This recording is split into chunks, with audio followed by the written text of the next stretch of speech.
area, which is a really important and relevant and exciting thing, which I think is why you are all here. So we're going to have, the format is we're going to have 4 panelists.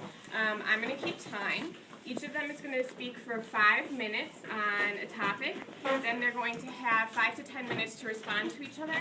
And then we're going to open up for questions from you, which is what this is all about, is getting your questions answered. So our panelists today are Joel Batterman, who is a policy analyst at Moses, is that right? Sure. Okay, trying. And he is going to talk to us about what regional transit is, why it's necessary. Then we have Professor Boyle, who's a professor at Wayne State, who will be talking about how transit fits into a larger urban planning context. We have Senator Bert who is gracing us here, and he's going to talk about the political process in regional transit. And then we have John Swatosh from SMART and also from the RTA, all right, who will be talking about where we are now and where we're going with regional transit. And I'm looking in the audience and seeing that we have a lot of expert faces, so I think we're going to learn as much from each other as from the panelists. Yeah, and I think, so as you are hungry, come up and get some food quietly, and we'll get going. All right. So Joel, would you like to start us off? Yeah, thanks so much for having us. And I should mention that Moses, my organization, stands for Metropolitan Organizing Strategy Enabling Strength. We've been around since about 1997, and we do congregation-based community organizing among churches, synagogues, mosques in the Metro Detroit area, working for regional equity in Metro Detroit. Regional transit has been one of our organization's top priorities for as long as we've been around, and that's for a couple of reasons. One is that, on an immediate practical level, better public transit in this region is so important just to allowing basic access to economic opportunity and economic dignity for folks in the city and the broader region.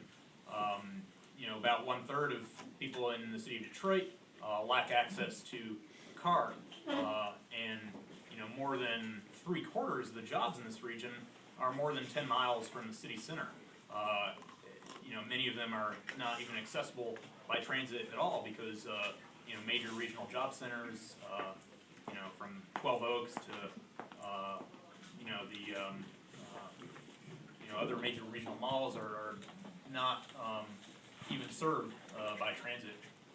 So, and even for the folks who do commute out to, places like Somerset, oftentimes that can be a trip of a couple hours if their bus even comes.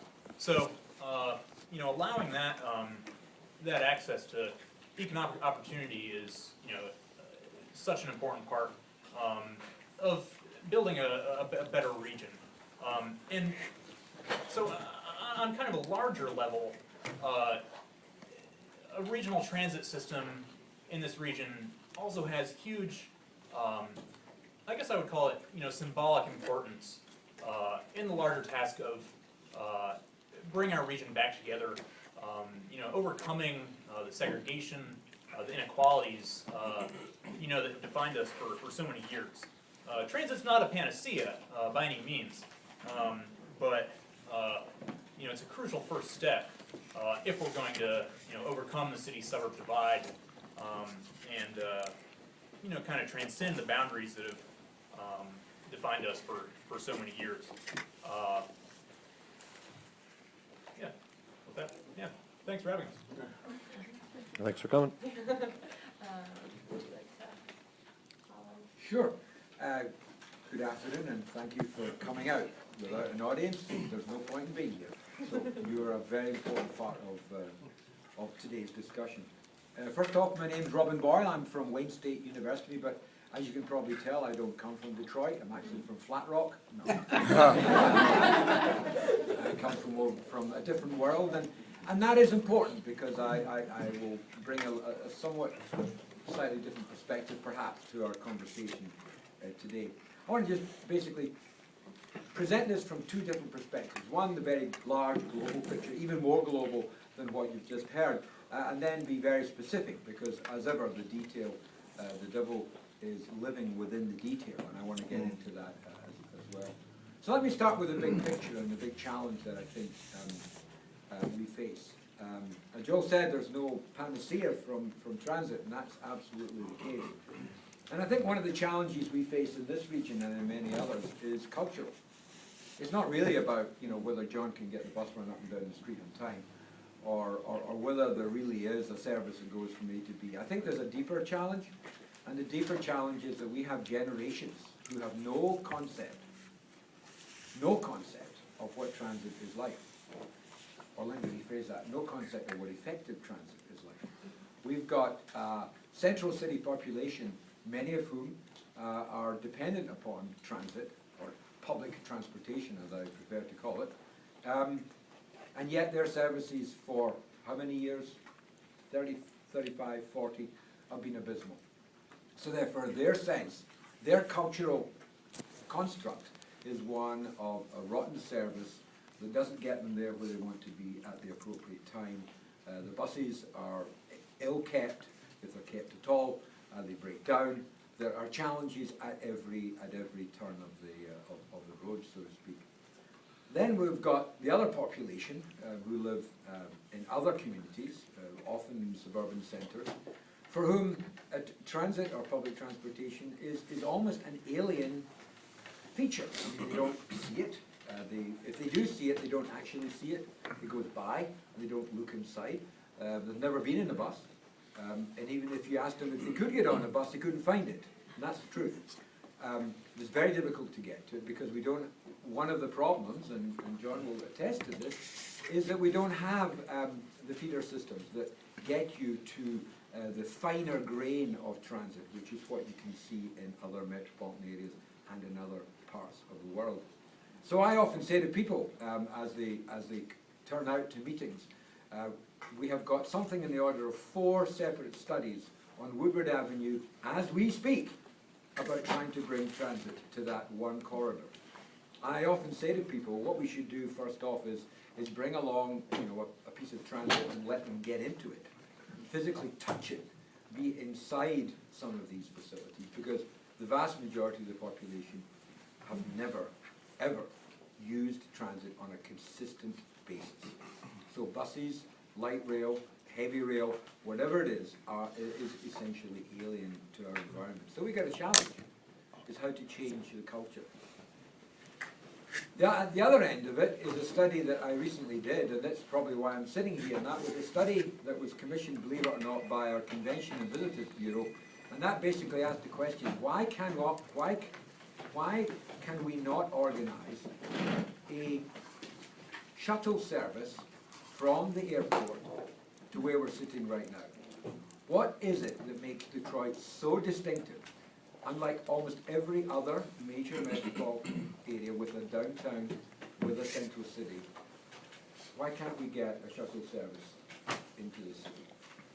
And we looked into this. We interviewed everybody who would be prepared to speak to us. We got hold of contracts from Wayne County using the FOIA to learn what they were doing. We talked to everyone who had an interest in this, particularly the hoteliers. And we came to the conclusion that we've got a cultural problem with that one single link. There's a cultural challenge, because everyone we spoke to, particularly from the airport side, said, well, Detroit's special. We kept saying, why is Detroit special? Detroit's special, they said. People don't want to use transit. Duh.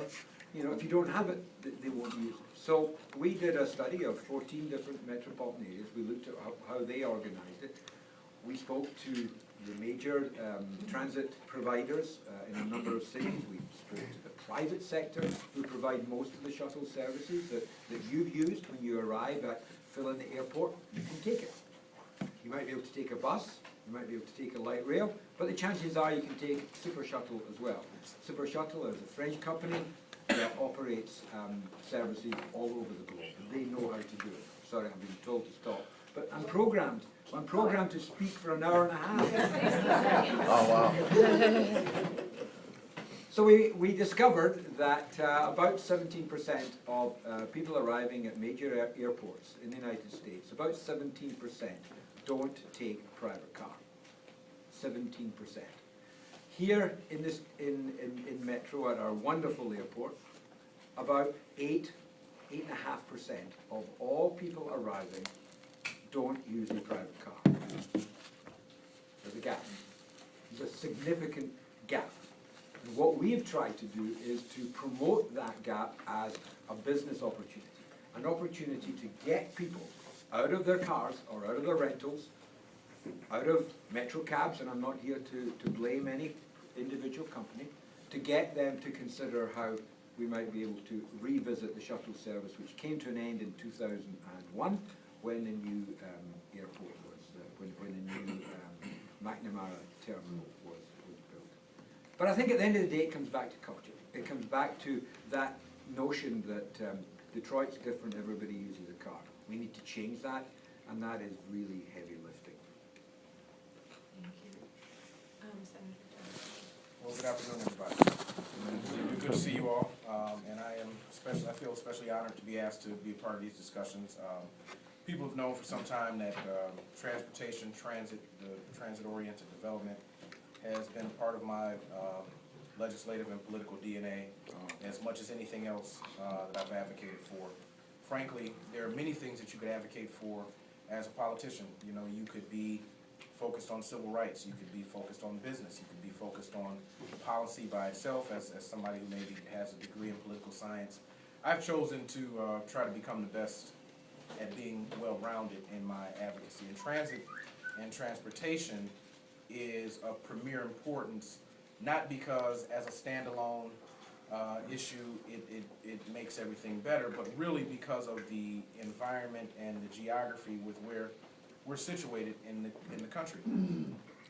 Transportation for us is not only a place that we need to go as a destination, but it really is in our DNA. There's no better collection of engineers and minds that have their focus on transportation and what happens inside of transportation in the industry than right here in Metro Detroit. You know, there's a reason that the autos situate their think tank operation right here in Metro Detroit, although they may build their cars in other sections of the country. If you could think of the United States of America as a body, if you will, as a human body, and when you go to the doctor and you say, "Doc, you know, my side has been hurting for some time," and the doctor says, well, you know, he asks you some questions about what your activities are and whatnot, and what your family history is, but ultimately the doctor has to say to you, well, we need to run some diagnostics tests to really see what's going on inside you. And the point that I'm trying to make here is that what is unique to Detroit and the metro area in southeast Michigan is unique to the Midwest. We are the industrial manufacturing, the transportation corridor for the country. If we don't work, if things don't work efficiently here, the country has a problem that it needs to see a doctor about. If you think about on the west coast of the country, you have the think tank organizations, you have Google and Yahoo and all those places, and they situate on the west coast. You have the money markets on the east coast. You have the energy sector situated in the southwest corner of the country, and right here in Michigan you have industrial manufacturing and transportation. This is the infrastructure hub. So this conversation about moving legislation through the legislature to make it work, and my former colleague in the House, Gabe Leland, who's a newly elected city councilman, is here, and Gabe was around when all these important conversations were being had. He was a part of them, making them come off. This was a great way to say to the broader policy-making community that not only do we have to get our policy-making activity together and in order, but we've got to present ourselves in front of the federal government in a way that makes them want to be a strategic partner as it relates to funding and then all the other things that come with it. Some of the first hurdles that we had to clear was actually we had to get legislation drafted to kind of really address the issue. And not just, you know, trains, but we needed to talk bus rapid transit, we needed to talk all the other things that come with that. We did that. We took a little bit of a step back in just authorizing through the RTA bus rapid transit. Trains are soon to come if I have anything to do with it. But the secondary approach is now we've got to take this conversation to the community and convince them that not only do they have to play an important role in seeing to it that the funding mechanism comes off, but this is their system. And we're not building this for a bunch of private bigwigs that will take the dollars and run elsewhere. That this is the kind of system that will benefit and re-densify the area. And that the development that can spin off of this is not just about trains, planes, and automobiles, but that in fact it's about the cultural institutions, the educational institutions, the hospital organizations. Everybody plays a central role in taking a little something back when we have our transit act in order. And we've got these nice rail lines, we've got bus rapid transit, coordinated bus service. And it also, I think, will do wonders for this age-old, this decades-old, disgusting discussion between Oakland, Wayne, and Macomb about why we don't work well together. And that folks can't seem to get over themselves. And, you know, I'm a realist, and I see things usually in technicolor, but I gotta tell you, this conversation about why the counties and the cities situated in this area don't do well together. We just need some of these people to die off, and I'm just gonna be the bad guy. We really do. And look, there's nothing wrong with dying off. It's a natural part of the process. But some of the people who have been, you know, standing to impede our progress are some of that old guard, ugly stuff. Well, if you look around the city of Detroit, in Metro Detroit, there are people who are moving in. Some of them are coming home, and others are moving in for, you know, the investment opportunity, and not just money. And they're saying very strongly that they want to have the kind of city that gives them access to the kind of city they want to have. And we can be that here, but it's going to take us finishing what we started. Organizations like the one situated here, and the thought leaders, and you, and you know, we've got to keep telling this story that it's ours to build, and if we build it, they will in fact come. And when people get in our way, we just got to be, you know, focused the way we were on the legislative process, which was to get it done. So I'm glad to be a part of this, and I think great things are in store for us, but we got to be more dogged than ever. Thanks for coming. Thank you. I have enjoyed working closely at times with Senator Johnson over the past, I guess, 6 years where we've had some opportunities to work together. My name is John Swatosh. I'm currently Deputy General Manager of SMART, and I really like the opportunity to speak on regional transit. It's something I strongly believe in. I speak today more from the regional transit than I do as a Deputy General Manager of SMART. And let me give you a little bit of background. First off, I was born and raised in the city of Detroit, Northeast Sider, a proud graduate of Denby High School. In the 70s, I went away, partly because Uncle Sam came calling, and I went into the service, and after that I was away for most of 30 years, and I came back in 2004, and after having a fairly good career in the private sector, I wanted to do something for the city or for the region. And I connected with John Hertel, who I went to high school with, and we started working in the RTCC, Regional Transit Coordinating Council. We put together a regional transit plan, and that's when I first met Senator Johnson, Representative Johnson in those days, where we worked on the first version of the legislation that ended up being the Regional Transit Authority. So definitely Senator Johnson is a leader in regional transit. It takes a lot of courage to do some of the things he's done in the state, let alone the region. And now, in the mission for regional transit, there are several things that I could go on for half an hour, like as Professor Boyle says. But one of there's two things that I really like to focus on. One is people like to talk about bus rapid transit or rapid transit or light rail, but I try to keep my primary focus on repairing existing bus service. That's where the initial funding and initial effort needs to be. We need to make regular fixed route buses, paratransit service, operate, increase the amount of operation and enhance the quality of that operation. And then, simultaneously, somehow, we need to be planning for regional rapid transit corridors. Because this is the only metropolitan region in the country that doesn't have a system of rapid transit. And as I said, I was away for 30 years. In those 30 years, I lived in California, I've lived in New England, I've lived in Chicago. I got used to seeing what rapid transit can do for regions. And in my jobs, I was in international marketing. I traveled in developing countries that had far better transit systems than the city or the region around Detroit has. So it's embarrassing, when I would fly back to my region, it was the only airport in the world that I would go to that I couldn't find public transit to get me to the areas I needed to be. Fortunately, I knew the areas, so I could rent a car so I could drive to where I needed to go. But I would be in the airport or on the airplane with people complaining about the fact, coming to Detroit is difficult to get around once you get into the airport. So I kept that in my mind. And I think one of the most significant difficulties we had in the regional transit coordinating council days was the resistance at the airport. The airport does not want ground transportation, public transit in the airport. It takes away from their parking revenue. So that is something, and I've studied actually the first drafts of your report, and it was an education to understand what some of the legal and contractual issues that actually prevent public transit from being done. Anyway, I'm probably gone over my 5 minutes, so I got 1 minute. Something that many people don't understand is, for 100 years, the region around Detroit had the best public transit system in the country. From 1850s to 1950s, we had the best and most progressive public transit system in this country. True. In the 20s, 30s, and 40s, we had the biggest publicly owned public transit system in the country. In the 30s and 40s, we had over 400 miles of streetcar track, light rail track. So there is a tradition for the people like me who are about to die off in the next 10 years. God forbid.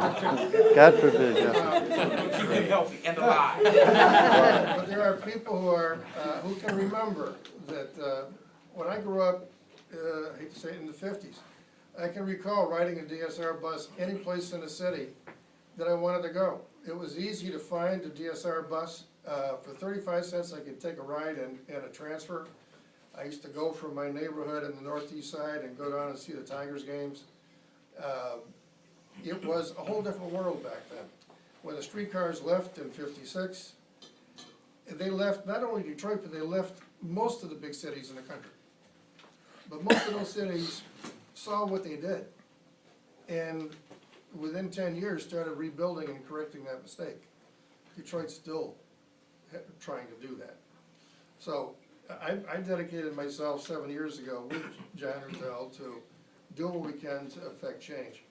And right now, what the efforts of people like John Hertel and Senator Johnson, and I could list a bunch of other people, we have an RTA. The RTA still needs to be completely funded so that we can continue the work. But having said that, there are things that are going on that nobody talks about because newspapers don't report about it. There are committees at the RTA that we are doing things. The service providers, including SMART, DDOT, People Mover, and Ann Arbor Transit Authority, are meeting and we are coordinating. We're beginning to coordinate. I'm done. We'll hold in suspense. I might get back to the good things that are actually happening. So I'm going to provide each of you with 1 minute to respond to the other comments on the Should have panel. chose Honig, If you but don't not have Miller anything to say, Canfield. that's fine, because we can turn it to the audience for Q&A later. So why don't we just start from the end of the panel and work I'm our, gonna yield so we can get back and forth. all right, since you just talked, do you have anything? Nope, I question wanna on? hear Well, do you want to say anything? Happy to yield as well. Okay, all right, well then let's just get to question and answer. So we've heard a lot of interesting things from the panel. Do people have questions? Yeah, go ahead. What are the good things that are going on? Okay. He knows how to work it. You want to stand up and say your name? Sure, Regina Bell. Regina, thank you for that. You're welcome. It's the committee is called the PAC, which actually, I don't know how we got there, but it's a Service Providers Advisory Council. Representatives from each of the transit agencies. And there are a variety of projects that we're working on. Number one, service and scheduling coordination. We're trying to minimize the gap between DDOT and SMART transfers. And that's, what is that?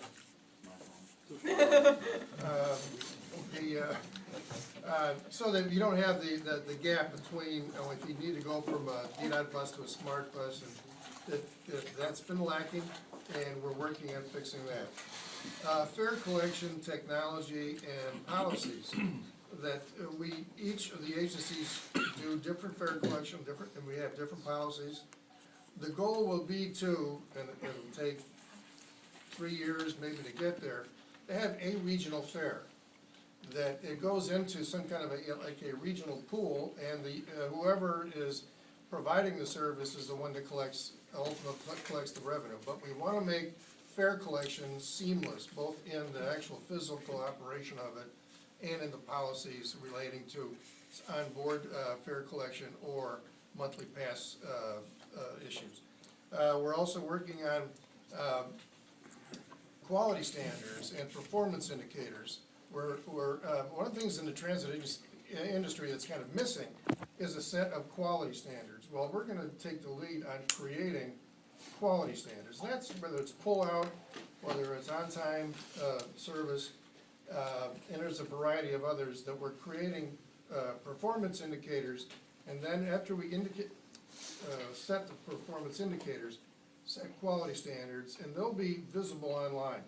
They'll be, as dictated by Public Act 387, which is the Regional Transit Authority Act.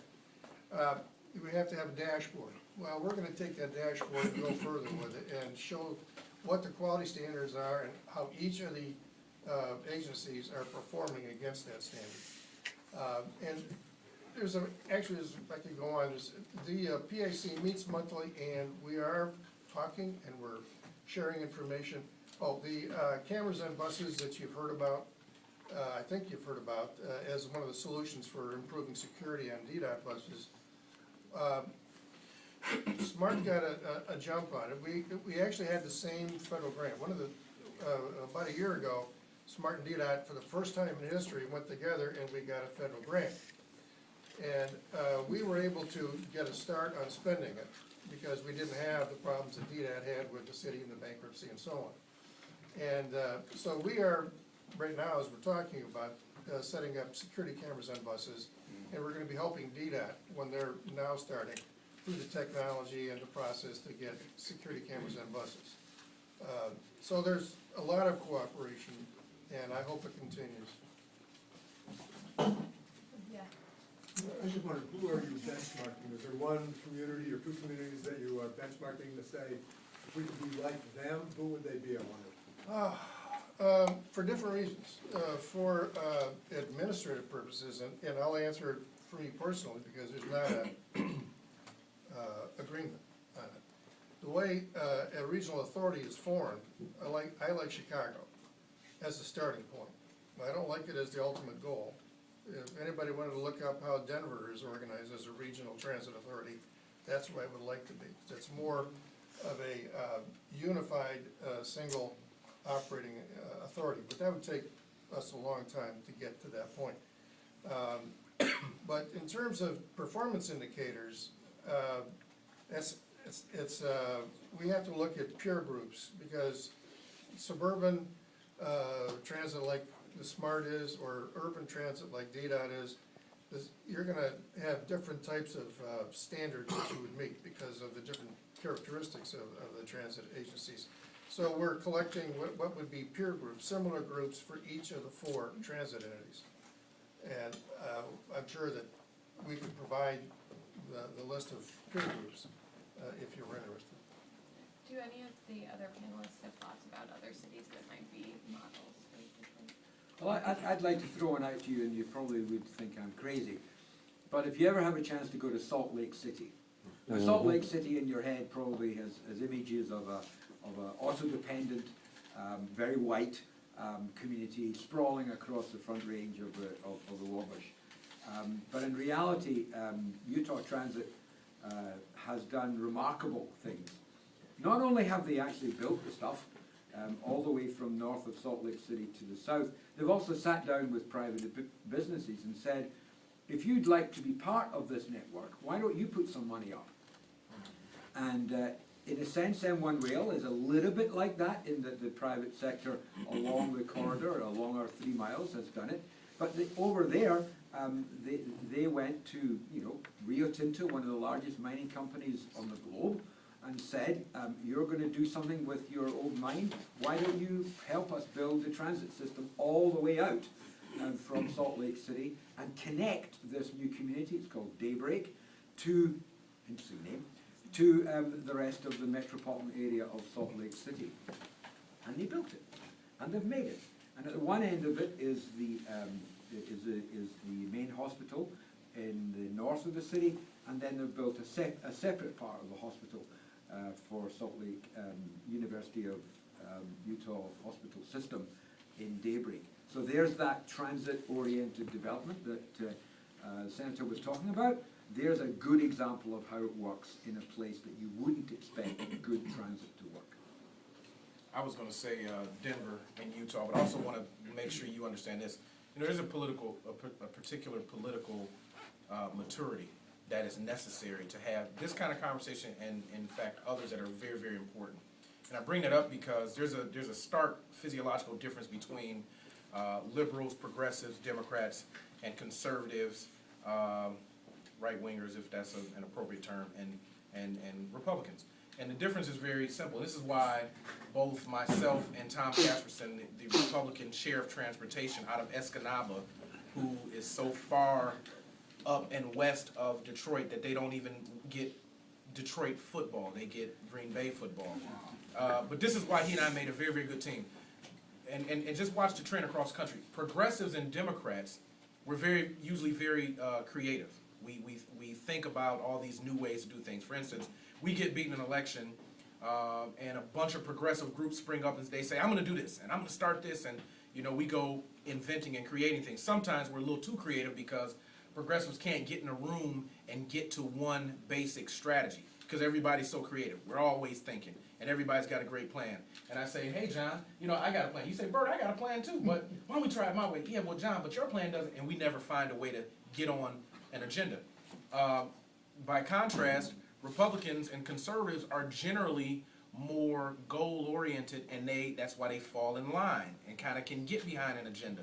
They don't necessarily feel as though they got to outdo each other with respect to agendas. That's why, you know, crossing the political line is very important, because you can marry two fundamental philosophies that will help the community. There's a little something in it for everybody, but that is a politically mature approach to creating a climate that brings this kind of stuff off. So as you all get in the community and you help us be the extensions for this discussion after we finish legislation, after we finish inside baseball conversations with the principals who really have to say yes to this thing, it's really important that we marry the philosophies in front of the electorate to, again, we have to position this as this all-new discussion. We're saying we want to give you something. We're asking you to invest in this. We might ask you for a little tax money to bring this thing about, federal match and otherwise. But we want to help you buy this thing. This is what we want to give back to you. We've got to be a lot more politically mature in this area if we're going to do this and other very important things to make this area premier. But Denver comes to mind because I think that's where we got to end up. It occurs to me that it might be helpful to provide just a little bit of context as to how we got here, and for the work that John is doing. Most people, well, I mean, we mentioned the Regional Transit Authority, which which the legislature finally did create last December, and as folks have mentioned, that four-county Regional Transit Authority isn't funded right now to get funding to actually improve and build transit. It'll need to go to the voters of the four-county region, potentially in November of next year, and a majority vote of those four counties, of everyone in those four counties, will decide whether we get that funding or not. Right now, we're of all the major metro regions of the U.S., we have the least money per capita going to transit. So just wanted to provide that context for the work. So let's see, we have 1, 2, and then 3. Others may have a slightly different answer, so I'll ask this anyways, but you just spoke to it. One is, how far out are we of getting actual money going through RTA? The other question being, is RTA's role really building new transit? Does it play a role in rethinking like DDOT bus transit service, existing service, and rethinking how to get really frequent service on main trunk lines, rethinking how service is done on the non-capital side, on the day-to-day operations. Thanks. That's how to break that answer down to about a minute or two, I don't know, but the funding part of it, all I can tell you is there's a lot of work being done. There might be a solution in a couple of weeks. If not, there's Plan B and Plan C in works too. So, believe me, I'd like to know the answer to your first question myself. But there's a lot of activity, at least anyway, I can tell you that. There are people like myself and like everybody at this table that realize that true regional transit has to be multimodal. The media picks up on rapid transit. Everybody wants light rail, or some people like BRT. I like BRT for some logical reasons. Bus rapid transit. Bus rapid transit, sorry. And I confess to being a Republican, but I'm the old-fashioned Republican that doesn't exist anymore. I've known him for 8 years, didn't even know that. Yeah, well, John Rattel's a well-known Democrat, and he kids that, at least you know the two of us were balanced.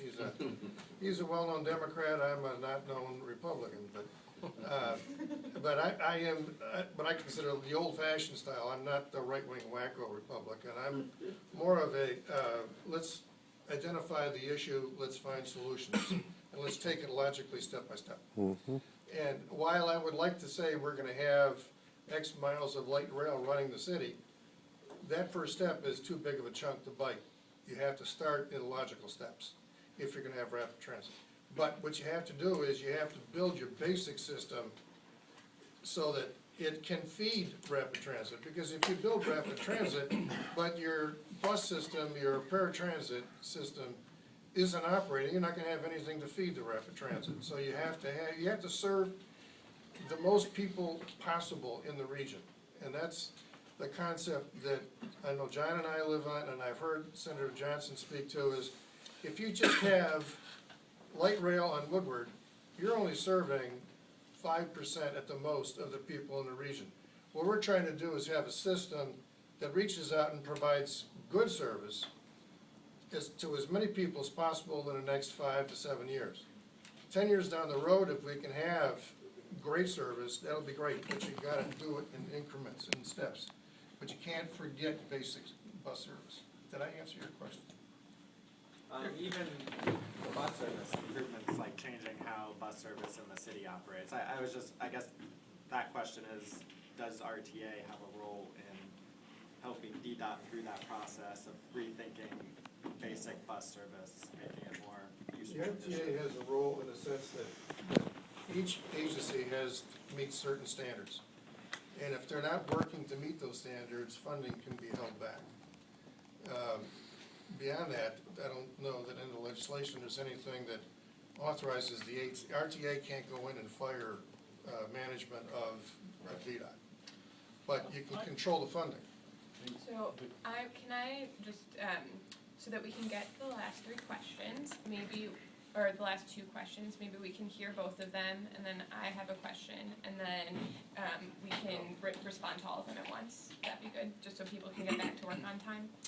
So there was this question, yeah. Recognizing the fact that there is no transit system in the world that pays for itself, the people have talked about the fact that the reason why the Detroit, as well as all national U.S. transit systems failed starting 50 years ago. And the reason why you can't have a viable system today is there's no origin-destination density.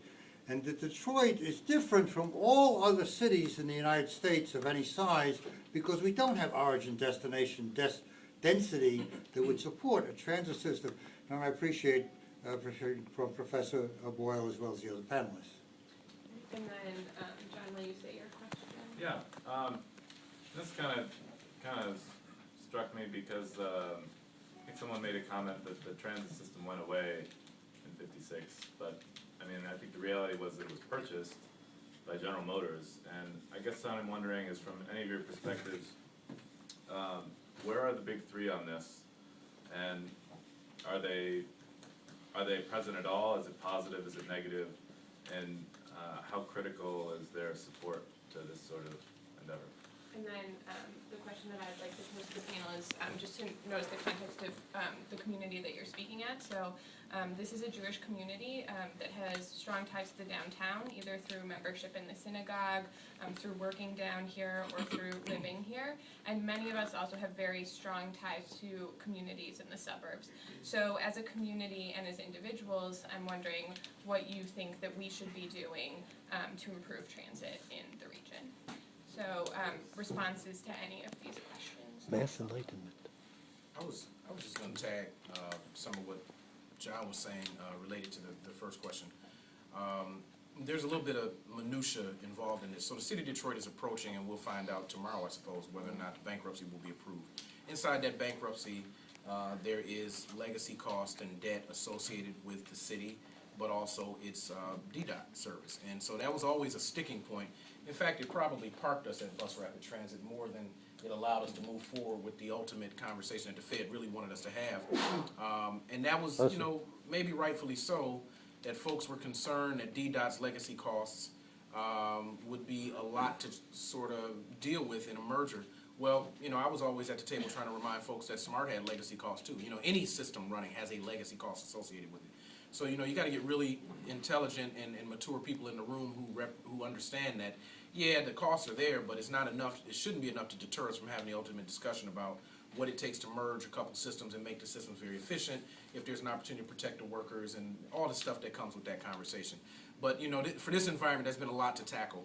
And so that's a little bit of the minutia detail. And hopefully, if this bankruptcy thing comes off appropriately, one of those questions will in fact be answered. That will give us an opportunity to see under the RTA, which we created as an umbrella organization to receive dollars from everywhere to do and build out this system. That'll give us some opportunity. The last thing I wanted to say was that along the lines of, I think someone over here asked a question, with respect to, the reason I brought up the educational, the health associations, the other organizations in the cultural family that have to do with a city like Detroit, everybody has an opportunity to really invest something here and see something happen for the whole organization, the whole city, the whole community. And this is not going to be an easy discussion because, you know, people are taxed to a very high degree to some point in this region. We're going to have to show them, perhaps, you know, unlike others, have to prove out where your dollars go and how they're spent. We're going to have to give people a visual. We're going to have to take people on field trips. That's why I talked about the conservatives and the liberals coming together, because I told Tom, I said, hey, I got a great idea. And he said, well, what is it? I said, you should come to Detroit and see what's happening with our transit system. It sucks. And man, I think you'll be convicted in your conscience to do something about it. And Tom came, he felt, he saw, and he wanted to go back and do something about it. And so we didn't clash. But when you show people and they can put their hands on it, you get a different response. So I think it's going to be incumbent that we just put people in, we got to point them in the direction and then put them on some kind of apparatus to take them in that direction. And they will understand, but that's the only way you're going to get money out of these folks' pockets. Some of whom who feel, hey, my community's great without public transit, and so why do I need to put more dollars into it? But it's up to us to let them know we're all in the same boat. And then we're going to get Professor Boyle. Let me respond to the second question. We have an expectation that within 30 feet of where we lay our head, there will be asphalt that we can drive our car along. And we have no idea what it costs, but we expect it. That's my answer. I want to answer your question about John. Back in the mid-50s, there was a consortium, actually, of three major corporations. It was, and even though General Motors refuses to admit it existed, but it was General Motors, Firestone, and Standard Oil. The three formed a consortium that bought up a lot of the streetcar systems around the country. And that's because Firestone provided rubber tires that would go on buses. And Standard Oil provided the fuel that would drive the buses and so on. So it was a consortium. But now, currently, they're extremely supportive of what's happening in public transit. General Motors, for instance, was providing their own transit system, bus service, and it's gonna be a lot less expensive for them if we can build a public transit system, so they're being very supportive. Ford, from the very beginning in the RTCC effort, Ford's community outreach organization was philanthropically interested in helping. Chrysler now recently is a major supporter of M1 Rail. So no, the big three are very supportive. Yeah, on the initial question about density, I mean, Metro Detroit is, clearly one of the most sprawling regions in the country, but I mean, Phoenix, just built a light rail line, and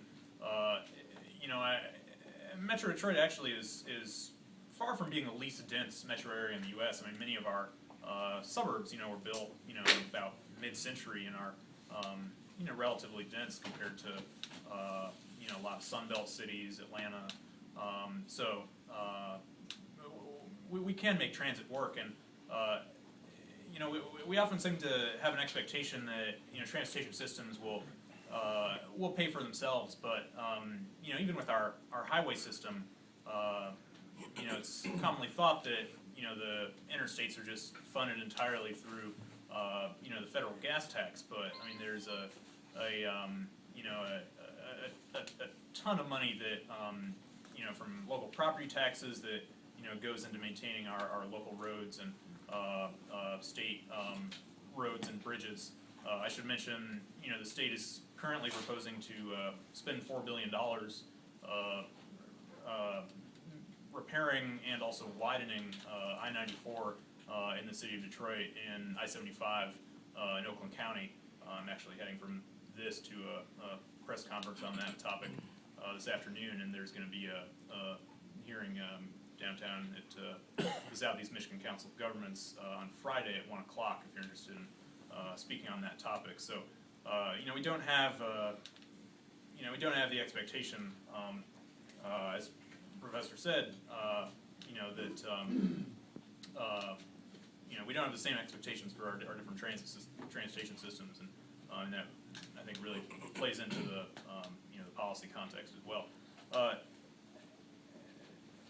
I think Donnie pretty much covered as far as automakers are concerned. I mean, there are, I think, some concerns from some people in the industry about potential vehicle registration fee being used as the funding mechanism for the Regional Transit Authority. But in general, that's never really been, certainly not in the last few decades, the primary obstacle to transit in the region. As far as what you all can do, I think, speaking for a group that does community organizing, I think organize both in the city and in the suburbs. That's what's going to make the difference. So whether that's with Transportation Riders United, with the Moses Transportation Task Force, which I know a number of you folks are already involved with, join us and we'll make this happen. Amen. Okay, so I want to thank everyone.